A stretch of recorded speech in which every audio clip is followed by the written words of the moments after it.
మంచు జల్లు ఇది మహిమ జల్లు మంచు జల్లు పరలోక జల్లు మంచు జల్లు ఇది ఆత్మ జల్లు మంచు జల్లు ఇది జీవ జల్లు మంచు జల్లు ఇది కరుణ జల్లు మంచు జల్లు ఇది తేనె జల్లు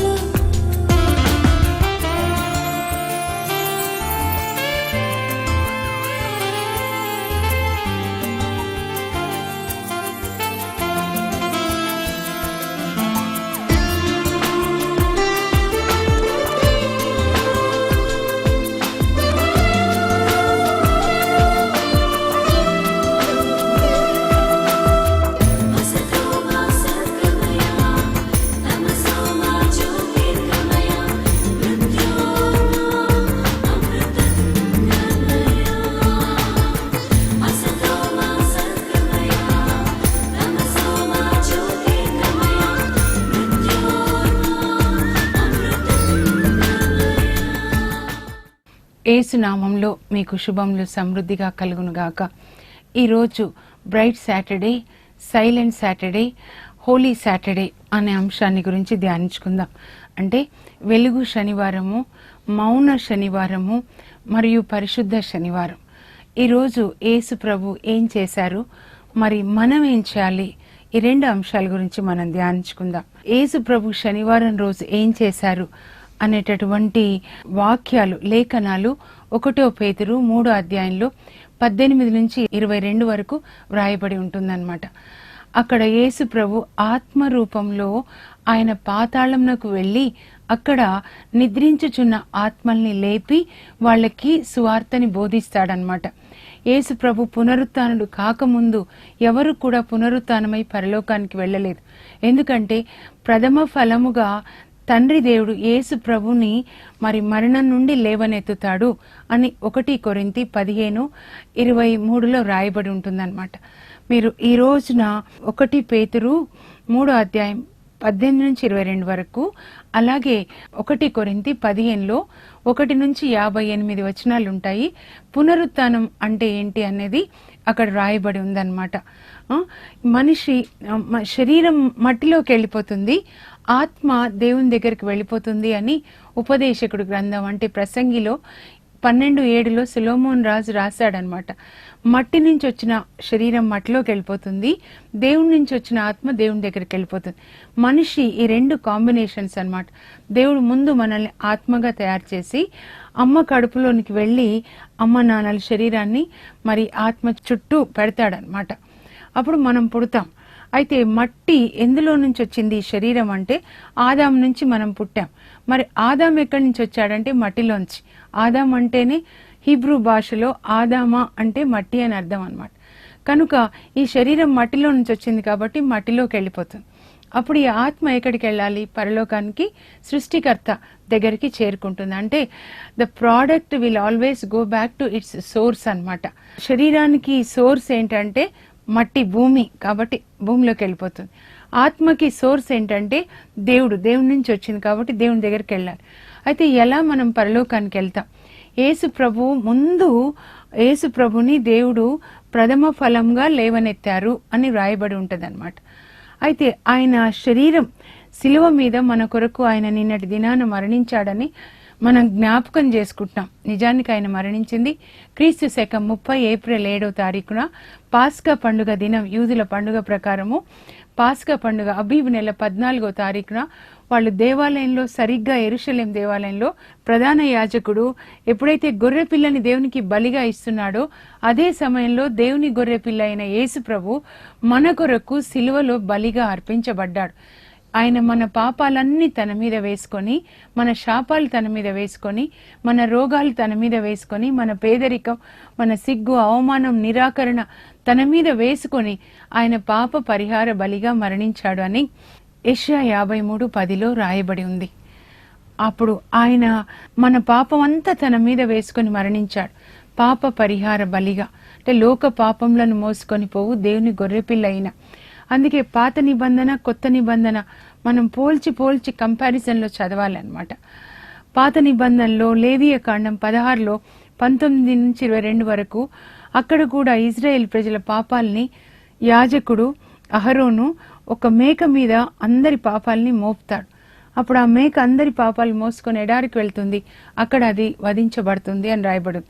ఇప్పుడు యేసు ప్రభు మన పాపాలన్నీ తన మీద వేసుకొని మనల్ని నీతిమంతులుగా చేశాడనమాట. అందుకే ఎక్స్చేంజ్ సమరియా స్త్రీతో అంటాడు యేసు ప్రభు, యోహాను సువార్త 4లో 2 నుంచి 10 వరకు మనం చదివితే, అమ్మా నువ్వు నాకు తాగడానికి నీళ్ళు ఇస్తే నేను నీకు నీళ్ళు ఇస్తానంటాడు. అంటే నీ పాపం నాకు ఇస్తే నేను నా నీతి నీకు ఇస్తాను, నీ రోగం నాకు ఇస్తే నేను నా ఆరోగ్యం నీకు ఇస్తాను, నీ శాపం నాకు ఇస్తే నేను నీకు అబ్రహాం దీవెనలు ఇస్తాను, అలా నీ పేదరికం నాకు ఇస్తే నేను నా ఐశ్వర్యం నీకు ఇస్తాను.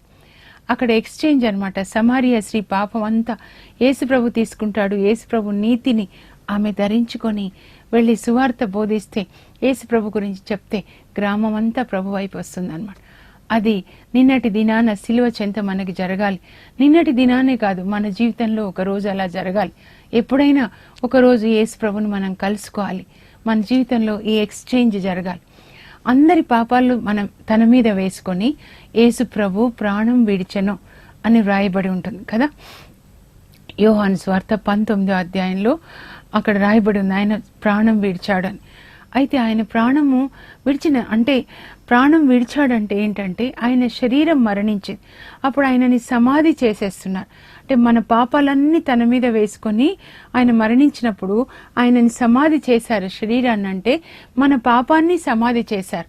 ఆయన మరణము మన పాపమునకు శాశ్వతమైన మరణం, మన మరణానికి శాశ్వతమైన మరణం.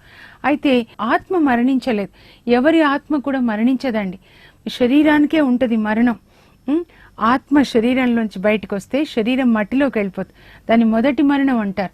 రెండో మరణం అని ఎప్పుడు అంటారంటే, మీరు ప్రకటన గ్రంథం, దర్శన గ్రంథం 20వ అధ్యాయం 21వ అధ్యాయాలు చూస్తే అక్కడ ఆ తీర్పు జరిగిన తర్వాత అగ్నిగుండంలోకి వెళ్ళిపోతారు దుష్టులు. ఇది రెండవ మరణం అని రాయబడి ఉంటుంది అనమాట. అంటే ఆత్మ నరకంలో కాలడాన్ని రెండో మరణం అంటారు. కానీ యేసు ప్రభు దాని నుండి మనల్ని రక్షించడానికి వచ్చాడు, రెండో మరణం నుంచి రక్షించడానికి అన్నమాట. కనుక ఈ శరీరం మట్టిలోకి వెళ్ళిపోతుంది, మన శరీరం. యేసు ప్రభు శరీరం అయితే సమాధి చేశారు. అప్పుడు ఆత్మ ఎక్కడికి వెళ్ళిందంటే ఆత్మ పాతాళ లోకంలోనికి వెళ్ళింది. ఈ పాతాళ లోకం ఎక్కడ ఉంది? అకార్డింగ్ టు ఈస్టర్న్ థాట్ పరలోకం పైన ఉంటుంది, భూమి ఇక్కడ భూమి మీద మనం ఉన్నాము. భూమి కింద దాన్ని అండర్ వరల్డ్ అంటారు, క్రింద లోకం అన్నమాట. అండర్ వరల్డ్ 2 భాగాలు అంటారు వాళ్ళు. పైన 2 భాగాల్లో మొదటి భాగం సముద్రము, కింద భాగము పాతాళం అన్నమాట, హెడిస్ అన్నమాట. ఓషన్ అండ్ హెడిస్ అంటే సముద్రం కింద పాతాళం ఉంటుంది అంటారు అనమాట. అందుకే పాతాళం నాకు దిగినాడు యేసు ప్రభు అని చెప్తారు. అపోజల్స్ క్రీడ్లో విశ్వాస సంగ్రహంలో చెప్తారనమాట. అపోజల్స్ క్రీడ్ అంటే ఈ 12 మంది అపోజల్స్ కలిసి వాళ్ళ విశ్వాసాన్ని వ్యక్తం చేశారనమాట. కాథలిక్ చర్చ్లో, సిఎస్ఐ చర్చెస్లో ఇది చెప్తూ ఉంటారు. అపోజల్స్ క్రీడ్, యేసు ప్రభు శిలువ మీద కొట్టబడి సమాధిలో ఉంచబడెను, అక్కడి నుంచి పాతాళంలో దిగి ఏం చేశాడంటే ఆయన, ఇప్పుడు 1 పేతురు 3:19 మీరు చదవాలి. ఆయన ఆత్మలో పాతాళ లోకంలోకి వెళ్ళాడు. అక్కడ ఎవరు ఉన్నారంటే మరణించిన వాళ్ళ ఆత్మలు అక్కడ విశ్రాంతి తీసుకుంటున్నాయి. రెస్ట్ ఇన్ పీస్ అని రాస్తారు చూడండి. మరణంన నిద్రించుచున్నవారు 1 కొరింథీ 15:20లో పౌలు అంటాడు, మరణంన నిద్రించుచున్నవారు లేవనెత్తబడుదురని ధృవపరచుటకే నిద్రించిన వారిలో ప్రథమ ఫలముగా క్రీస్తు మృతులలో నుండి లేపబడెను. ప్రథమ ఫలంగా లేపబడ్డాడు. అయితే ఈ ఆదాము దగ్గర నుంచి ఈ మరి నోవా టైంలో అవిధేయులైన ఆత్మలు ఇవన్నీ కూడా అక్కడ పెట్టబడి ఉన్నాయన్నమాట. పాతాళ లోకంలో ఆత్మలు నిద్రిస్తూ ఉన్నాయన్నమాట. నిద్రిస్తూ ఉన్నప్పుడు యేసు ప్రభు పాతాళ లోకానికి వెళ్ళి శనివారం అక్కడ వాళ్ళకి సువార్త బోధిస్తూ ఉన్నాడు. ఏమని బోధిస్తూ ఉన్నాడు? లే అమ్మా ఆదాం, ముందు ఎవరిని లేపుతారు? ఆదాంని. ఆదాము లే, అవ్వమ్మ లే, అందరినీ ఆయన లేపుతున్నాడు అనమాట. లేపి ఇదిగో మీరు దేవునికి అవిధేయత చూపించారు కదా, కాబట్టి ఇప్పుడు నేను మీ అవిధేయతకి, మీ పాపానికి నేను పరిహారం చెల్లించాను. చూడండి, మీ కొరకు సిలువలో నేను మరణించాను. మీ పాపమంతా కూడా నా మీద వేసుకొని మీకోసం పరిహారం చెల్లించి సిలువలో మరణించాను. నా గాయాలు చూడండి. ఇప్పుడు మీరు నా సిలువ మరణం ద్వారా మీ పాపం అంతా కూడా పరిహారం చెల్లించబడింది మీ పాపానికి. కనుక ఇప్పుడు మీరు పరలోకానికి రావడానికి అర్హులు. కనుక మీరు పశ్చాత్తాపడండి అని చెప్పుంటాడు. ఎందుకంటే యోనా సువార్త బోధించినప్పుడు అవిశ్వాసులు, అవిధేయులైన నీనెవే పట్టణ ప్రజలు 120,000 మంది ఒక్క యోనా సందేశంతో పశ్చాత్తాపడితే, ఈ అంతకంటే బలవంతుడు దేవుని కుమారుడు తన గాయాలతో వెళ్ళి శిలువ మరణం తర్వాత వెళ్ళి పాతాళ లోకంలో సువార్తని బోధించినప్పుడు అప్పుడు అందరూ మారిపోయి ఉంటారనమాట. నేను అనుకుంటాను అక్కడ వాళ్ళకి సువార్త బోధించి, ఇదిగో మీకోసం నేను వెల చెల్లించాను, ఇప్పుడు మీ కొరకు నేను పరలోకాన్ని తెరుస్తాను అని బోధించి వాళ్ళు పశ్చాత్తాపడిన తర్వాత అక్కడ కూడా ప్రార్థించుంటాడు, తండ్రి వీరేం చేశారో వీళ్ళకి తెలియదు కనుక వీళ్ళని మన్నించండి అని. ఆ తర్వాత శనివారం రోజు వాళ్ళకి సువార్త బోధించి ఆదివారం రోజున ఆయన మరణం నుండి లేవనెత్తబడతాడు వేకువజామున. మీరు ఇది రోమా సువార్త, రోమీలకు రాసిన లేఖ 8వ అధ్యాయం 11వ వచనంలో చూస్తే అక్కడ పౌలు అంటున్నాడు, దేవుడు యేసు ప్రభుని ఏ ఆత్మశక్తితో మరణం నుండి లేపాడో అదే ఆత్మ మీలో ఉంటే మిమ్మల్ని కూడా, మీ మర్త్య శరీరాల్ని కూడా ఆయన జీవంతో లేపుతాడు. దేవుని యొక్క ఆత్మ యేసు ప్రభు నుండి మరణం నుండి లేపింది. అలాగే మనల్ని కూడా, మీలో ఆత్మ ఉంటే మిమ్మల్ని కూడా అలాగే ఆ ఆత్మ, అదే ఆత్మతో మిమ్మల్ని కూడా దేవుడు లేపుతాడు అని చెప్పేసి అక్కడ పౌలు రాస్తూ ఉన్నాడు అనమాట. పరిశుద్ధాత్మ శక్తితో యేసు ప్రభు మరణం నుండి లేవనెత్తబడ్డారు. ఆయన ప్రథమ ఫలముగా లేవనెత్తబడ్డారు. అంటే మనం కూడా లేవనెత్తబడతామన్నమాట. ప్రథమ ఫలం అంటే తొలి ఫలముల పండుగ, feast of the first fruits.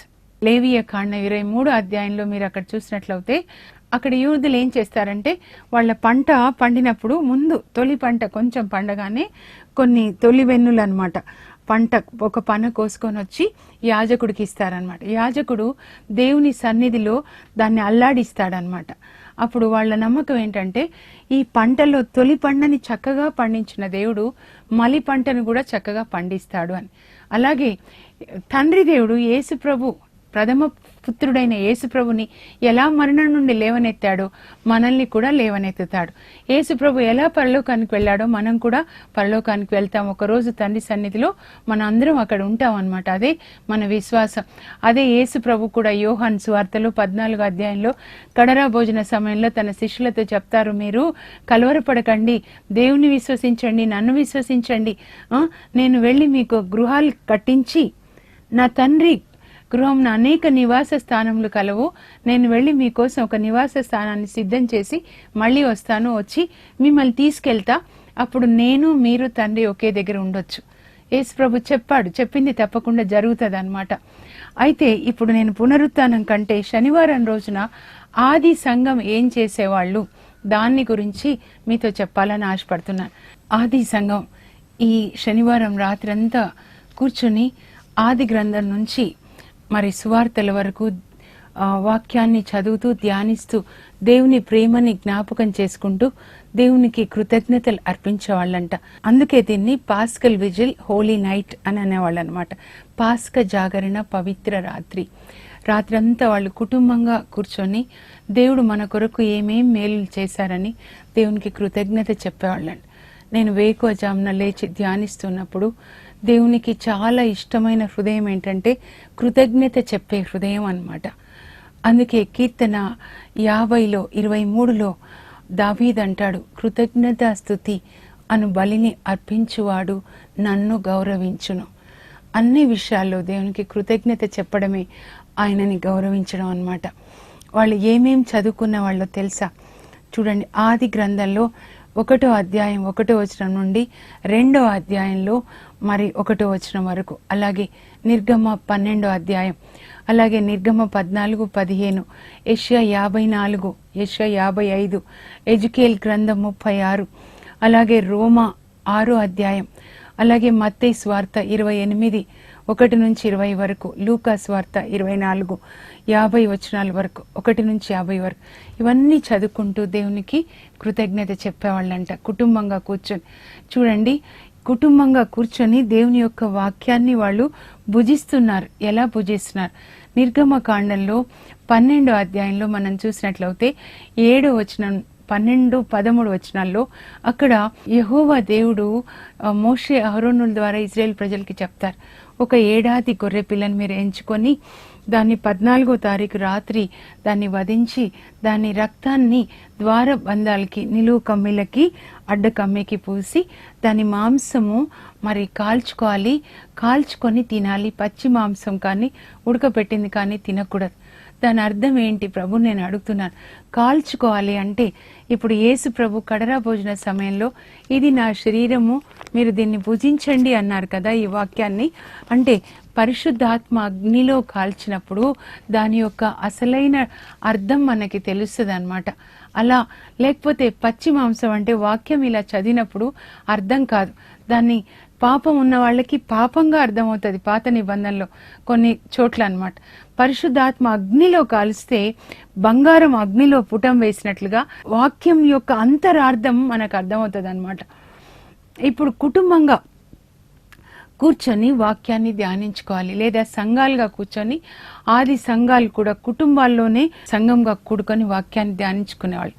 ఆది గ్రంథం 1వ అధ్యాయం చూస్తే దేవుడు మన కొరకే భూమి ఆకాశాన్ని సృజించారు, మన కొరకే సూర్య చంద్రులు తారకని సృజించారు, మన కొరకే భూమి నుంచి చెట్లు మొలుచునుగాక, జంతువులు, సముద్రాలు, నదులు అన్నీ మన కొరకే, ఋతువులు, నెలలు అన్నీ సృజించారు. ఒక్క ఆదాము ఒక్క అవ్వ కొరకు ఏదేను తోట, అనేక రకముల ఫలములనిచ్చు వృక్షాలు. ప్రభా, ఎంత కష్టపడి 6 దినములు శ్రమపడి నీవు సృష్టిని మా కోసం సృజించావు. మీ కొరకు మేము ఫలించాలని, మీ కొరకు ప్రకాశించాలని అని వాళ్ళు ఆ వాక్యాలు చదువుకొని ఆ దేవునికి వందనాలు చెప్తారు. ఎంత కష్టపడి ఆదాంని అవ్వని సృజించారు. ఆ తర్వాత నిర్గమకాండం 12లో ఇజ్రాయెల్ ప్రజలు ఐగుప్తులో బానిసలుగా ఉన్నప్పుడు మోషే ద్వారా అనేక అద్భుతాలను చేసి 430 సంవత్సరాల బానిసత్వం నుంచి వాళ్ళని బయటికి తీసుకొచ్చాం. వాళ్ళని బయటికి తీసుకొచ్చే రోజున జాగరణ చేస్తాడు దేవుడు. అక్కడ ఐగుప్తులో పాస్కా అంటే దాటిపోవటం అని అర్థం. ఆ రోజంతా కూడా యెహోవా యావే దేవుడు ఐగుప్తులో దాటిపోతాడు. రక్తపు మరకలున్న పూతలున్న ఇంటిని చూసి ఏం చేయకుండా రక్షిస్తాడు. రక్షించిన దినం, దేవుడు దాటిపోయిన దినం, జాగరణ చేసి ఐగుప్తు దేశీయుల దేవతలకెల్లా శిక్షించిన దినం అన్నమాట. సైతాన్ని, వాడి బానిసల్ని, వాడి సేవకుల్ని, పిచాచుల్ని శిక్షించి మనకి సైతాన్ బానిసత్వం నుంచి విడుదలనిచ్చినటువంటి దినం అన్నమాట ఈరోజు. అందుకే ఐగుప్తులోనేమో శారీరకంగా వాళ్ళకి విడుదల కలిగింది మోషే నాయకత్వాన. ఇప్పుడు దేవుడు యేసుప్రభు నాయకత్వాన ఆత్మీయంగా మనకి విడుదలనిచ్చారు. మన ఆత్మని సైతాను బానిసత్వం నుంచి విడుదలనిచ్చారు. ఎందుకంటే పాపం చేసేవాడు పాపంనకు బానిస అని యోహాను 8:34లో చెప్పారు. పాపం చేయవాడు పాపంనకు బానిస అంటే పాపం చేయవాడు సైతానికి బానిసగా ఉంటాడు. దొంగతనం చేసినప్పుడు ఎలా పోలీసులు పట్టుకుంటారు, పాపం చేసినప్పుడు వాక్యానికి వ్యతిరేకంగా సైతాన్ పట్టుకుంటాడు.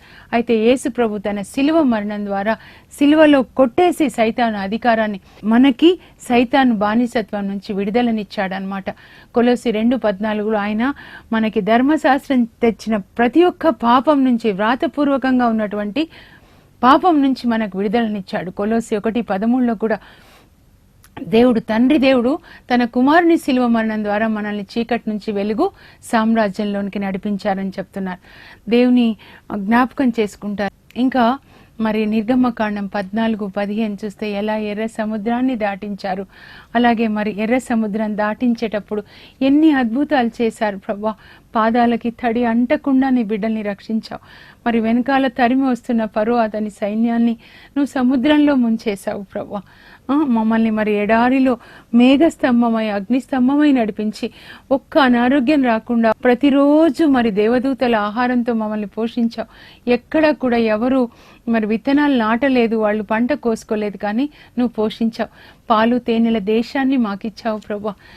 ఎంత మంచి దేవుడయ్యా నువ్వని 1వ అధ్యాయం యెషయా 54లో 1 నుంచి 10 వరకు మీరు భయపడొద్దు, నేను మీకు తోడుగా ఉన్నాను, మిమ్మల్ని సృజించిన వాడు మీకు భర్త అవుతాడు, మిమ్మల్ని పోషిస్తాడు, పర్వతములు గతించవచ్చు కానీ నా ప్రేమ మాత్రం మిమ్మల్ని విడిచిపోదు. యెషయా 55 మీరు చదివితే దాహం కొన్న వాళ్ళంతా నా దగ్గరికి రండి అని చెప్తూ ఉన్నాడు అనమాట. నేను ఎప్పుడు మిమ్మల్ని విడిచిపెట్టను. 55 అధ్యాయంలో ప్రభువు దగ్గరగా ఉన్నప్పుడే మీరు ఆయనకి ప్రార్థన చేయండి. దేవుని వాన మంచు ఆకాశం నుండి దిగి వచ్చి అచ్చటికి మరలిపోక భూమిని తడిపి పైరు మొలిపించి పంట పండిస్తుంది. నా నోటి నుంచి వచ్చే వాక్యం కూడా ఆ రీతిగానే ఉంటుంది. అది నిష్ఫలంగా నా యుద్ధకు తిరిగి రాక నా సంకల్పాన్ని నెరవేరుస్తుంది. ఈ వాక్యాలన్నీ వారు ధ్యానించుకుంటారు. ఎజెకియెల్ 36 అధ్యాయంలో నేను మీకు నూతన హృదయాన్ని ఇస్తాను, రాతి గుండె తీసేస్తాను, మాంసపు గుండె ఇస్తాను, నా చట్టాలు మీరు రాసి మీరు వాటిని పాటించేలాగా చేస్తాను. ఎప్పుడైతే మీరు నా చట్టాలు మీ హృదయంలో రాయబడి మీరు వాటిని పాటిస్తారో అప్పటి నుంచి మీకు ఇంకా అవమానం ఉండదు, మీకు రోగం ఉండదు, పంట మీరు పైరు వేసుకుంటే పంట బాగా పండుతుంది, అభివృద్ధి చెందుతారు, కలకల్లాడుతూ ఉంటారు, మిమ్మల్ని ఎవరు గేలి చేయరు, మీకు గౌరవం ఇస్తారు అని అది కూడా వాళ్ళు చదువుకుంటారు. బాబిలోనియా ప్రవాసం నుంచి తిరిగి వచ్చిన తర్వాత వాళ్ళని ప్రభువు మళ్ళీ ఎలా ఆదరించారో దాన్ని వాళ్ళు జ్ఞాపకం చేసుకుంటారు. ఆ తర్వాత హగ్గయిలో వాళ్ళు తిరిగి ఆరాధన ప్రారంభించినప్పుడు వాళ్ళని మళ్ళీ ఆశీర్వదిస్తా అని చెప్తారు. ఆ తర్వాత మత్తయి సువార్త జ్ఞాపకం చేసుకుంటారు. యేసు ప్రభు మరి శనివారం రాత్రి అంటే ఉదయం వరకు అన్నమాట, ఉదయం 6 గంటల వరకు వాక్యం ధ్యానించుకుంటూ, ప్రభువా మా కొరకే నువ్వు మరణాన్ని గెలిచావు, నువ్వు మృత్యుంజయుడై లేచావు ప్రభువా, మా యొక్క పాపాన్ని సమాధి చేసి మా మరణాన్ని గెలిచావు, మాకు పరలోకానికి ద్వారం తెరిచావని మత్తయి 28 చదువుకుంటూ అక్కడ యేసు ప్రభు చెప్తారు, ఇదిగో నాకు ఇప్పుడు ఇహపరములందు సర్వాధికారం ఇవ్వబడినది కనుక తండ్రి కుమార పరిశుద్ధాత్మ నామంలో మీరు బాప్తిస్మం ఇస్తూ నా శిష్యులని చెయ్యండి, సర్వదా నేను మీకు తోడుగా ఉంటాను. అలాగే లూకా 24 కూడా పరిశుద్ధాత్మ మీరు పొందే వరకు యెరూషలేంలో ఉండండి, తర్వాత సువార్తను బోధించండి. ఇవన్నీ చదువుకొని ఇంత మేలు చేశావు ప్రభా తండ్రి, మా కొరకు ఎంత సృష్టి చేశావు, ఐగుప్తు బానిసత్వం నుంచి కాపాడావు, బాబిలోనియా ప్రవాసం నుంచి విడిపించావు, మమ్మల్ని సైతాను బానిసత్వం నుంచి విడిపించడానికి చివరికి నీ కుమారుని పంపించావు. నీకు వందనాలు యేసయ్య. సిలువలో నీ ప్రాణాన్ని ప్రాణత్యాగం చేశావు మా కొరకు, మమ్మల్ని విడిపించడానికి సైతాన్ బానిసత్వం నుంచి నీకు వందనాలు. నీవు మరణించడం ద్వారా మా పాపాన్ని సమాధి చేశావు, నీవు పునరుత్థానుడై లేవడం ద్వారా మాకు పరలోకాన్ని తెరిచావు. మేము కూడా పునరుత్థానులై ఒకరోజు నీ దగ్గర ఉండడానికి మాకు పరలోకంలో నివాస స్థానాలు సిద్ధం చేశావు. నీకు వందనాలని ఆ రోజు రాత్రంతా వాళ్ళు ఇంతవరకు చదువుకొని దేవునికి వందనాలు చెప్తే ఆ ఉదయం అయిపోతుందంట, ఈస్టర్ పండుగ వచ్చేస్తుంది. అప్పుడు వెళ్ళి వాళ్ళు అందరూ సంఘంగా కూడుకొని Christ has risen hallelujah, happy Easter, Christ has risen hallelujah, యేసు క్రీస్తు లేచాడు మరణాన్ని గెలిచి, హల్లెలూయా దేవునికి మహిమ అని చెప్పి ఆ పండుగ చేసుకుంటారనమాట. మనం కూడా ఈ రోజు రాత్రి అంతా ఈ వాక్యాలు ధ్యానించుకుందాం. కుటుంబంగా కూర్చొని గొర్రెపిల్ల మాంసాన్ని కాల్చుకొని మీరు భుజించాలి పొంగని రొట్టెలతో అని చెప్పాడు దేవుడు. అలాగే మనం కూడా చేయాలి. పొంగని రొట్టెలు అంటే 1 కొరింథీ 5లో 6-7 వచనాలు చదవండి. పులిసిన పిండిని మీరు పారేయాలి, ద్వేషాన్ని పారేయాలి. దేవుడు నేను ఈ మాట మర్చిపోయాను, ఉదయాన్నే ఈ మాట చెప్పాను, హృదయంలో నుంచి ద్వేషం తీసేయండి అమ్మా, అదే పులిసిన పిండి. దౌర్జన్యం తీసేయండి. పులియని పిండి ఏంటంటే నీతి, నిజాయితీ, సత్యం, ప్రేమ. ఈ వీటిని ఈ పులియని పిండితో రొట్టె చేసుకొని తిందాం. ఈస్టర్ పండుగ చేసుకుందాం, ప్రార్థన చేసుకుందాం. పరలోకపు మా తండ్రి, మీ పరిశుద్ధ నామం నాకు స్తోత్రం కలుగును గాక. సృష్టి మొదలుకొని ఇప్పటి వరకు కూడా మా కొరకు మీరు ఎన్నో చేస్తున్నారు ప్రభా. మా కొరకే భూమి ఆకాశాలు, మా కొరకే సూర్యచంద్ర తారకలు, మా కొరకే నాయన అనేక వృక్షములు, ఫలంలనిచ్చు వృక్షములు, జంతువులు, సముద్రాలు మా కొరకు సృజించారు ప్రభా. మీకు వందనాలు తండ్రి. మేము నాయన పాపంలో నశించినప్పుడు మీ కుమారుని పంపించి మా కొరకు పాప పరిహార బలిగా ఆయనను అర్పించారు. యేసయ్య, మీ సిలువ మరణం ద్వారా మమ్మల్ని పాపం నుంచి, శాపం నుండి, రోగం నుండి, మరణం నుండి తప్పించినందుకు వందనాలు ప్రభా. మీ మరణము పాపంనకు నాయన మరణానికి శాశ్వత మరణం. మీకు వందనాలు యేసయ్య. మీరు పునరుత్థానుడై లేచుట ద్వారా మమ్మల్ని కూడా ఒకరోజు లేపుతారు. ఒకరోజు మేము కూడా పరలోకంలో తండ్రి సన్నిధిలో తండ్రి ఎదుట దేవుణ్ణి స్తుతిస్తూ ఉంటాం. అదే మా విశ్వాసం, ఆ నిరీక్షణ, ఆ నిత్య జీవం మాకు దయచేయమని యేసు నామంలో అడుగుచున్నాం తండ్రి. Amen. Happy Easter. Christ has risen. God bless you all. For more information, please contact us.